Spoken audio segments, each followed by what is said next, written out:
ಈ ನಿಯಮದ ಬಗ್ಗೆ ಮೊದಲು ನಮಗೆ ಗೊತ್ತಿರಲಿಲ್ಲ. ಜಸ್ಟ್ ನಾವು ದೇವಸ್ಥಾನ ಅಂದರೆ ಗರ್ಭಗುಡಿ ಮುಂದೆ ನಿಂತ್ಕೊಂಡ್ವಿ, ನಮಸ್ಕಾರ ಮಾಡಿದ್ವಿ. ಒಂದಿಬ್ಬರು ಅರ್ಚನೆ ಮಾಡಿಸಿ ನಾವು ದೇವರಿಗೆ ಹರಕೆ ಕಟ್ಕೋಬೇಕು ಅಂತ ಹೇಳಿದ್ರು. ಯಾವ ರೀತಿ ಹರಕೆ ಕಟ್ಕೋತಾರೆ ಇವರು? ದೇವ್ರ ಹತ್ರ ಹೂ ಕೇಳಬೇಕು ಅಂತ ಹೇಳಿದ್ರು. ಸೊ ನಮಗೂ ಒಂಥರ, ನನಗೆ ದೇವರು ಅಂದರೆ ತುಂಬಾ ನಂಬಿಕೆ, ಹಾಗಾಗಿ ನಾವು ಹೂ ಕೇಳೋಣ ಅಂತ ಅಂದ್ಕೊಂಡು ನಿಂತ್ಕೊಂಡ್ವಿ. ಆಮೇಲೆ ಯಾವ ರೀತಿ ಹೂ ಕೇಳ್ತಾರೆ ಅಂತಂದರೆ, ನೀವು ಇಲ್ಲಿ ನೋಡ್ತಾ ಇರ್ಬೋದು. ಮತ್ತು ಈ ದೇವರಿಗೆ ಒಂಬಾಳೆ ಅಂದರೆ ತುಂಬಾ ಇಷ್ಟ ಅಂತೆ, ಹಾಗಾಗಿ ಒಂಬಾಳೆನೂ ಕೂಡ ದೇವರಿಗೆ ಹಾಕ್ತಾರೆ. ಇಲ್ಲಿ ಏನಪ್ಪ ಅಂದರೆ 100 ರೂಪೀಸ್ ಕೊಟ್ಬಿಟ್ಟು, ಮಂಗಳೂರಲ್ಲಿ ಇದೇ ರೀತಿ ಪ್ರೊಸೀಜರ್ ಇರುತ್ತಂತೆ.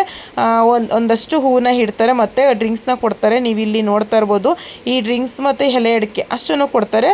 3 ಸುತ್ತು ಪ್ರದಕ್ಷಿಣೆಯನ್ನು ಹಾಕಬೇಕು ಗರ್ಭಗುಡಿಯ ಸುತ್ತು. ನಾವೇನು ಅರ್ಕೆನ ಕಟ್ಕೋತೀವಿ ಅದನ್ನು ಕೇಳಿಕೊಂಡು ಅವ್ರು ಒಂದು ಹೇಳ್ಕೊಟ್ರು, ನಾವೇನು ಅಂದ್ಕೊಂಡಿರ್ತೀವಿ ಅದು ಈಡೇರಿದ್ರೆ ಡ್ರಿಂಕ್ಸ್ ಮತ್ತು ಕೋಳಿನ ಕೊಡ್ತೀವಿ ಅಂತ ಹರಕೆ ಮಾಡಿಕೊಂಡ್ರೆ ನಿಮ್ಮ ಕೋರಿಕೆ ಈಡೇರುತ್ತೆ, ಒಳ್ಳೆಯದನ್ನು ಕೇಳ್ಕೊಳ್ಳಿ ಅಂತ ಮೊದಲೇ ಅವರು ಪೂಜಾರಿಗಳು ಹೇಳ್ಬಿಡ್ತಾರೆ. ಸೊ ಹಾಗಾಗಿ ನನಗೆ ಏನೋ ಒಂಥರ ಕ್ಯೂರಿಯಾಸಿಟಿ ಅನ್ನಿಸ್ತು. ಎಲ್ಲರಿಗೂ ಕೂಡ ಮನೆ ಅಂದಮೇಲೆ ಒಂದಲ್ಲ ಒಂದು ಸಮಸ್ಯೆನ ನಾವು ಎದುರಿಸ್ತಾ ಇರ್ತೀವಲ್ವ. ಆ ಸಮಸ್ಯೆಯಿಂದ ನಾವು ಬಿಡುಗಡೆ ಹೊಂದಬೇಕು ಅಂದರೆ ನಾವು ಮೊದಲು ಹೋಗೋದೇ ದೇವರ ಹತ್ರ ಹೋಗಿ ಕೇಳ್ಕೊತೀವಿ. ಯಾರ ಕೈಯಲ್ಲೋ ಸಮಸ್ಯೆನ ನಿವಾರಣೆ ಮಾಡೋದಕ್ಕಾಗಲ್ಲ, ನಮ್ಮ ಸಮಸ್ಯೆನ ನಾವೇ ನಿವಾರಣೆ ಮಾಡ್ಕೋಬೇಕು. ಅದನ್ನು ಎದುರಿಸೋ ಶಕ್ತಿ ಕೊಡುವಂಥದ್ದು ದೇವರಷ್ಟೇ. ಹಾಗಾಗಿ ನಾವು ದೇವ್ರ ಹತ್ರ ಬೇಡ್ಕೋತೀವಿ. ನನಗೇನೋ ಒಂಥರ ಈ ಥರ ದೇವ್ರ ಅಂದರೆ ತುಂಬ ನಂಬಿಕೆ ಇಡ್ತೀನಿ. ಹಾಗಾಗಿ ನಾನೇನು ಮಾಡಿದೆ, ನಾನು ಕೂಡ ದೇವ್ರ ಹತ್ರ ಕೇಳಿಕೊಂಡು ನಾನು ಕೂಡ ಡ್ರಿಂಕ್ಸ್ ತಂದು ಪ್ಯಾಕೆಟು ಎಲೆ ಅಡಿಕೆ ಎಲ್ಲ ಈಸ್ಕೊಂಡು ನಾನು ಕೂಡ 3 ಸಾರಿ ಪ್ರದಕ್ಷಿಣೆಯನ್ನು ಮಾಡಿದೆ. ಒಟ್ಟಿನಲ್ಲಂತೂ ಈ ದೇವಸ್ಥಾನಕ್ಕೆ ಬಂದಂತೂ ನನಗೇನು ಲಾಸ್ ಆಗಲಿಲ್ಲ, ಒಳ್ಳೆಯದೇ ಆಯಿತು. ಯಾಕಂದರೆ ಟಿ ವಿಗಳಲ್ಲೆಲ್ಲ ಮಂಗಳೂರ್ದು ದೈವ ಸ್ವರೂಪಿ ಅಂದರೆ ಕೊರಗಜ್ಜ ದೇವಸ್ಥಾನವನ್ನು ನೋಡ್ತಿದ್ದೆ, ಮತ್ತು ಅದರ ಮಹಿಮೆ ಬಗ್ಗೆ ನೋಡ್ತಿದ್ದಾಗ ನಮಗೆ ಒಂಥರ ಅನ್ನಿಸ್ತಿತ್ತು, ನಾವು ಯಾಕೆ ಒಂದು ಸಾರಿ ಮಂಗಳೂರಿಗೆ ಹೋಗಬಾರ್ದು ಈ ದೇವರನ್ನು ದರ್ಶನ ಮಾಡೋದಕ್ಕೆ ಅಂತ ಅನ್ಕೋತಿದ್ದೆ. ಆಮೇಲೆ ಮೈಸೂರಲ್ಲಿ ಇದೆ ಅಂತ ಅಂದ್ಕೊಂಡ್ಮೇಲೆ ಸುಮಾರು ದಿನ ಆದಮೇಲೆ ಬಂದ್ವಿ.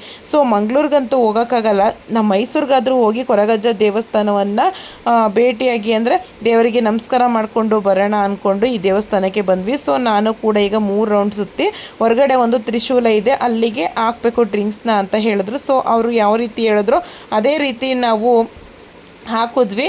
ಸೊ ಈಡೇರ್ತಾ ಬಂತು. ಆದರೆ ನಾನು ಇತ್ತೀಚೆಗೆ ಟಿ ವಿ ನ್ಯೂಸಲ್ಲಿ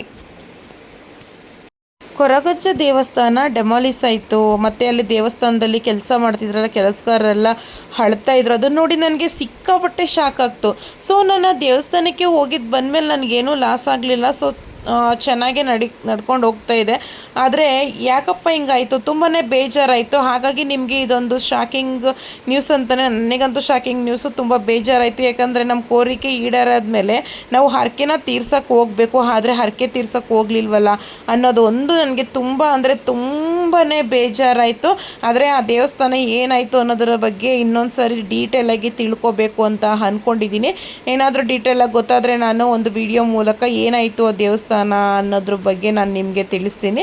ಸೊ ಡೈರೆಕ್ಟು ಮನೆಗೆ ಬಂದಮೇಲೆ ಇವಾಗ ಅಡುಗೆಗೆ ಪ್ರಿಪೇರ್ ಮಾಡಬೇಕು. ಮನೆಗೆ ಬರೋ ಅಷ್ಟರಲ್ಲೇ ಸಂಜೆ ಆಗಿತ್ತು. ಹಾಗಾಗಿ ನಾನೊಂದು ಪ್ಲ್ಯಾನ್ನ ಮಾಡಿದೆ, ಸಿಂಪಲಾಗಿ ಏನಾದರೂ ಒಂದು ಪ್ರಿಪೇರ್ ಮಾಡೋಣ ಅಡುಗೆನ. ಯಾಕಂದರೆ ಉಪ್ಸಾರು ಅಂದರೆ ನಮ್ಮ ಮಂಡ್ಯ ಸೈಡಲ್ಲಿ ತುಂಬಾ ಫೇಮಸ್ಸು. ನಾವು ಆ ಊರು ಬಿಟ್ಟು ಬೇರೆ ಊರಿಗೆ ಬಂದರೂ ಕೂಡ ನಮ್ಮತನನ ಬಿಟ್ಕೊಡೋಕ್ಕಾಗಲ್ಲ ಅಲ್ವಾ ಫ್ರೆಂಡ್ಸ್. ಹಾಗಾಗಿ ನಮಗೆ ಉಪ್ಸಾರು ಅಂದರೆ ತುಂಬಾ ಇಷ್ಟ.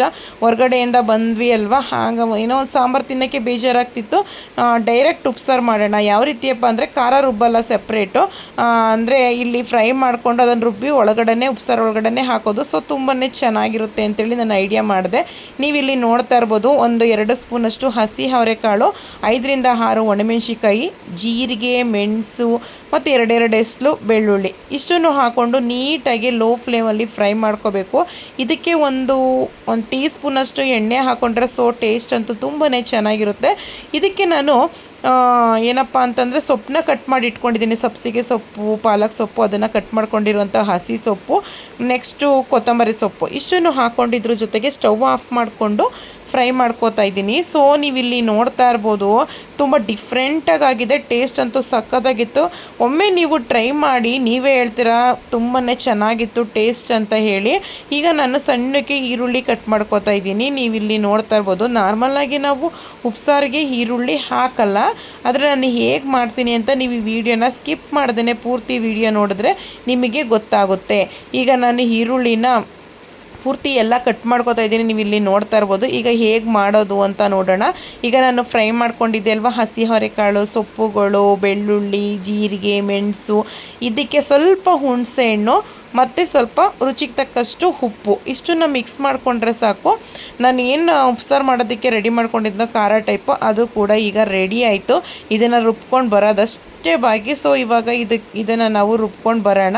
ಈಗ ನಾನು ರುಬ್ಕೊಂಡು ಬಂದಾಯಿತು. ಈಗ ಅದೇ ಪಾತ್ರೆಗೆ ನಾನು ಬಿಸಿಯಾಗಿದ್ದ ತಕ್ಷಣವೇ ಸ್ವಲ್ಪ ಒಂದೂವರೆ ಸ್ಪೂನಷ್ಟು ಎಣ್ಣೆನ ಹಾಕ್ಕೊಂಡೆ. ಎಣ್ಣೆ ನೀಟಾಗಿ ಬಿಸಿ ಆಗಲಿ. ಇದಕ್ಕೆ ನಾನು ಹಸಿ ಅವರೆಕಾಳನ್ನ ತೊಳೆದಿಟ್ಕೊಂಡಿದ್ದೆ, ಅದನ್ನು ಕೂಡ ಹಾಕೋತಾ ಇದ್ದೀನಿ.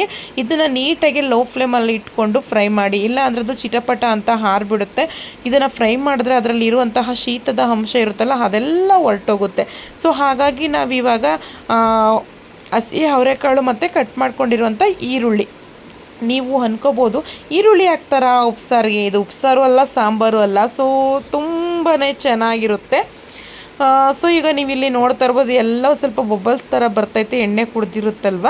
ಹಾಗಾಗಿ ಈಗ ನಾನು ಎಲ್ಲ ಬೊಬ್ಬಲ್ಸ್ ಥರ ಬಂತು. ಈಗ ಎಷ್ಟು ಬೇಕು ಉಪ್ಸಾರಿಗೆ ನೀರು ಅಷ್ಟನ್ನ ಮಿಕ್ಸ್ ಮಾಡ್ಕೋತಾ ಇದ್ದೀನಿ. ನೀವು ಇಲ್ಲಿ ನೋಡ್ತಾ ಇರ್ಬೋದು ಫ್ರೆಂಡ್ಸು, ನಾನು 1-2 ಲೋಟದಷ್ಟು ನೀರನ್ನ ಹಾಕ್ಕೊಂಡೆ. ಈಗ ನೆಕ್ಸ್ಟ್ ಲಿಡ್ ಕ್ಲೋಸ್ ಮಾಡಿ ಒಂದು ಕುದಿ ಬರೋವರೆಗೂ ವೆಯ್ಟ್ ಮಾಡೋಣ, ಯಾಕಂದರೆ ಕಾಳು ಬೇಯಬೇಕು. ನಾವು ತಿಂತಾ ಇರಬೇಕಾದ್ರೆ ಹಸಿ ಅನಿಸಿದ್ರೆ ಅಯ್ಯೋ ಉಪ್ಸಾರೇ ಬೇಡ ಅನಿಸುತ್ತೆ. ಮತ್ತು ಉಪ್ಸಾರು ತುಂಬ ತೆಳುವಾಗುತ್ತೆ. ಕಾಳನ್ನ ಬೇಯಿಸಿದಷ್ಟು ಕಾಳಿನಲ್ಲಿರುವಂಥ ರಸ ಅಂಶ ಉಪ್ಸಾರಿಗೆ ಸಾಂಬಾರಿಗೆ ಸೇರಿದಾಗ ಆ ಸಾಂಬಾರು ಗಟ್ಟಿಯಾಗುತ್ತೆ. ಒಬ್ಬೊಬ್ಬರು ಹೇಳ್ತಾರೆ ನಮಗೆ ಡೈರೆಕ್ಟ್ ಸಾಂಬಾರು ಮಾಡೋಕ್ಕೆ ಬರಲ್ಲ, ರುಬ್ಬೇನೆ ಸಾಂಬಾರು ಮಾಡೋದು ಅಂತ ಹೇಳ್ತಾರೆ. ನೋ, ಆ ರೀತಿ ಮಾಡೋದಕ್ಕೆ ಹೋಗಬೇಡಿ. ಈ ರೀತಿ ಟ್ರಿಕ್ಸ್ನ ಬಳಸಿ ನೀವು ಒಂದೊಂದು ಥರ ನೀವು ಟ್ರಿಕ್ಸ್ನ ಬಳಸಿದಾಗ ಪ್ರತಿಯೊಂದು ಅಡುಗೆನೂ ಕೂಡ ನೀವು ಕಲಿಬೋದು ಅಂತ ಹೇಳೋಕ್ಕೆ ಇಷ್ಟಪಡ್ತೀನಿ. ಈಗ ನಾನು ಗ್ರೈಂಡ್ ಮಾಡ್ತಾಯಿದ್ದೀನಿ. ಫಸ್ಟ್ ಒಂದು ಸರಿ ಗ್ರೈಂಡ್ ಮಾಡಿದೆ, ಅದೆಲ್ಲ ಚಿಗ್ರೆ ಥರ ಇತ್ತು, ಬೆಳ್ಳುಳ್ಳಿ, ಶುಂಠಿ ಎಲ್ಲನೂ. ಸೊ ಈಗ ಎರಡನೇ ಟ್ರೈ ಮಾಡ್ತಾಯಿದ್ದೀನಿ ನೋಡಿ. ಸೊ ತುಂಬಾ ಚೆನ್ನಾಗಿ ಗ್ರೈಂಡ್ ಆಗಿದೆ.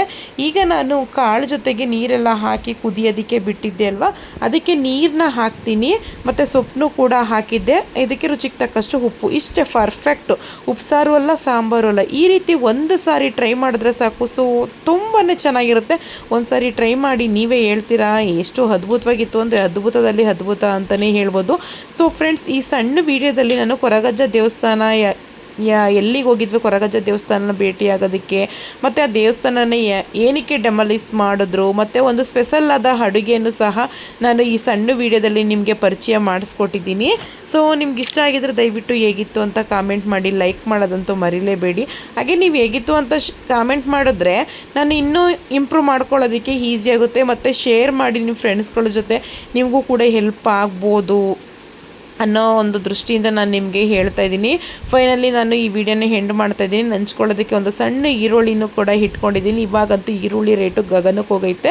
ನಿಮಗೆ ಗೊತ್ತಿರ್ಬೋದು, ಎಷ್ಟು ಹಿತಮಿತವಾಗಿ ಬಳಸ್ತೀವೋ ಅಷ್ಟು ಹಿತಮಿತವಾಗಿ ಸಂಸಾರನೂ ಕೂಡ ನಡ್ಕೊಂಡು ಹೋಗುತ್ತೆ. ನಾವು ಕಡಿಮೆ ಈರುಳ್ಳಿ 10 ರೂಪಾಯಿ ಇದ್ದಾಗಲೂ ಅಷ್ಟೇ ಈರುಳ್ಳಿ ಬಳಸ್ತೀವಿ, 100 ರೂಪಾಯಿ ಇದ್ದಾಗಲೂ ಅಷ್ಟೇ ಬಳಸ್ತೀವಿ ಅಂದರೆ ನಾವು ಏನೂ ಕೂಡ ಸೇವಿಂಗ್ ಮಾಡೋದಕ್ಕಾಗಲ್ಲ. ಕಾಲಕ್ಕೆ ತಕ್ಕಂತೆ ನಾವು ಚೇಂಜ್ ಆದರೆ ನಮ್ಮ ಮನೆಯೂ ಕೂಡ ಸೂಪರಾಗಿರುತ್ತೆ ಅಂತ ಹೇಳ್ತಾ ನಾನು ಈ ವಿಡಿಯೋನ ಎಂಡ್ ಮಾಡ್ತಾಯಿದ್ದೀನಿ. ಐ ಹೋಪ್ ನಿಮಗೆ ಈ ವಿಡಿಯೋ ಇಷ್ಟ ಆಗಿದೆ ಅಂತ ತಿಳ್ಕೊತೀನಿ. ಇಷ್ಟ ಆಗಿದ್ರೆ ಹೇಗಿತ್ತು ಅಂತ ಕಾಮೆಂಟ್ ಮಾಡಿ, ಲೈಕ್ ಮಾಡಿ, ಶೇರ್ ಮಾಡಿ.